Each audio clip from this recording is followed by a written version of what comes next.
22 दिन में चुनाव को अरविंद केजरीवाल पलट देंगे।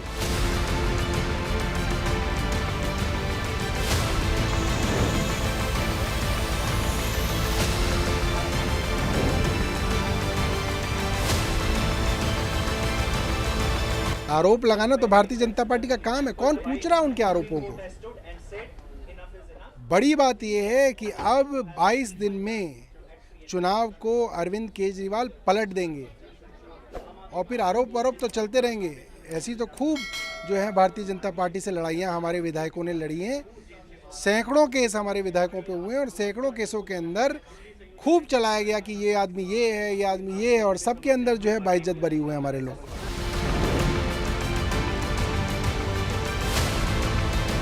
बहुत अच्छा निर्णय सुप्रीम कोर्ट का है और मुझे लगता है कि लोकतंत्र के लिए निर्णय बहुत जरूरी था और अब वो निकलेंगे और अपनी बात जनता से कहेंगे और इसका जनमत का जो फैसला होगा उसका सब लोग स्वागत करेंगे।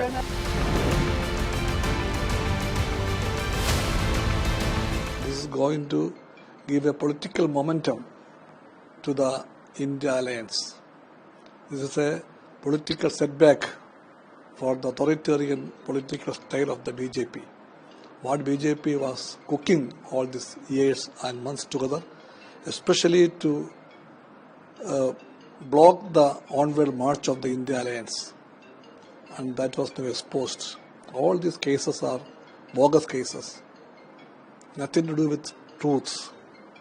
All these cases that they framed against the political opponents are politically motivated,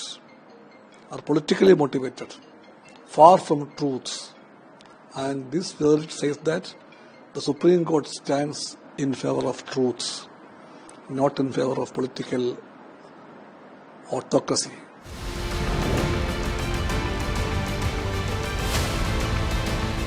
देखिए, आप केजरीवाल कम से कम विक्टिम कार्ड तो नहीं खेल पाएंगे।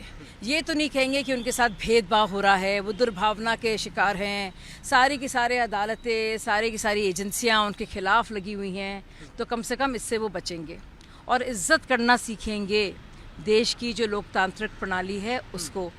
और दूसरी बात और ज़रूरी बात ये भी है कि उनको अंतरिम जमानत मिली है, उनको रिहाई नहीं मिली है और बाकायदा 2 जून को वापस उनको जाना पड़ेगा जेल में। तो ये भी बात बस साफ तौर से कर दी गई है। अब वो मुख्यमंत्री के तौर पर प्रचार करेंगे ये नहीं माना जा सकता है, लेकिन पता चलेगा, लेकिन प्रचार वो करेंगे तो करें। और कम से कम इसके बाद वो इस तरह के जो लाछन लगाते हैं हमारी डेमोक्रेसी पर, हमारी अदालतों पर, वो ना लगाएं। और उससे ज़्यादा ज़रूरी बात ये है कि सबका अंतरिम रिलीफ का मतलब ये है कि कोर्ट सबके लिए बराबर काम करते हैं और उनको रिलीफ मिला है जो अपने आप में पहले हुआ नहीं। ना तो ये लालू प्रसाद यादव के लिए हुआ, ना जयललिता जी के लिए हुआ, ना ही हेमंत सोरेन जी के लिए हुआ, लेकिन ख़ास तौर से उनके लिए किया गया है। और हम लोग जो हैं भाजपा में जो भी हैं, सर्वोच्च अदालत का मान सम्मान करना उसको हम अपना फ़र्ज़ मानते हैं और जो भी वर्डिक्ट आएगा हम पूरी तरह से उसके साथ हैं। कभी भी हम उसके खिलाफ ना तो सवाल उठाते हैं, ना किसी तरह से अपनी नाराज़गी जाहिर करते हैं। जो भी सुप्रीम कोर्ट का फैसला होगा वो सर आंखों पर होगा।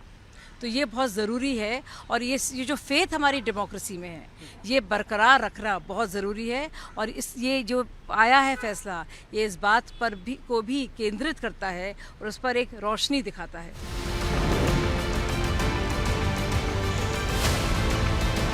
चुनाव प्रचार के लिए बेल मिली है, जमानत मिली है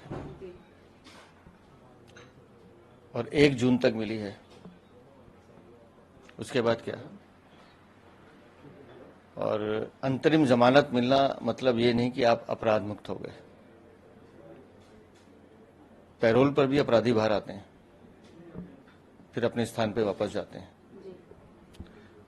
और 2014 का लोकसभा चुनाव हमने देखा, तब भी केजरीवाल बाहर थे, प्रचार कर रहे थे, चुनाव लड़ भी रहे थे। 2019 में भी बाहर थे। तो किसी व्यक्ति के आने नहीं आने से चुनाव पे कोई फर्क नहीं पड़ता है।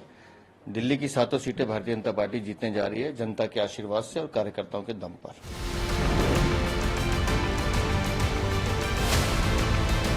केजरीवाल को जेल या बेल के बजाय सबसे पहले उससे मुख्यमंत्री पद से हटाना चाहिए।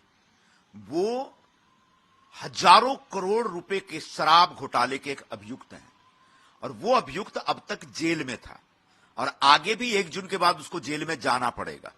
तो जेल में जो अभियुक्त है वो सरकार कैसे चला सकता है, ये एक बड़ा प्रश्न है। सवाल संवैधानिक प्रावधानों का नहीं है, सवाल नैतिकता का है। केजरीवाल स्वयं कहा करते थे कि किसी भी नेता पर कोई आरोप लगे तो उसको तत्काल अपने पद से इस्तीफा दे देना चाहिए, लेकिन जब केजरीवाल पे शराब घोटाले का आरोप लगा तो वो इतना बेशरम आदमी है कि उसने अभी तक अपना पद नहीं छोड़ा है। तो ऐसे पद लोलुप केजरीवाल के बारे में मेरा यह कहना है कि उसकी पार्टी के लोग, देश के लोग, दिल्ली के लोग सबसे पहले उससे ये कहें कि वो मुख्यमंत्री का पद छोड़े और शांति से जो आरोप लगे हैं उन आरोपों के बारे में कानूनी कार्रवाई तक इंतजार करे, उसके बाद आगे जाके कोई भूमिका बनाए।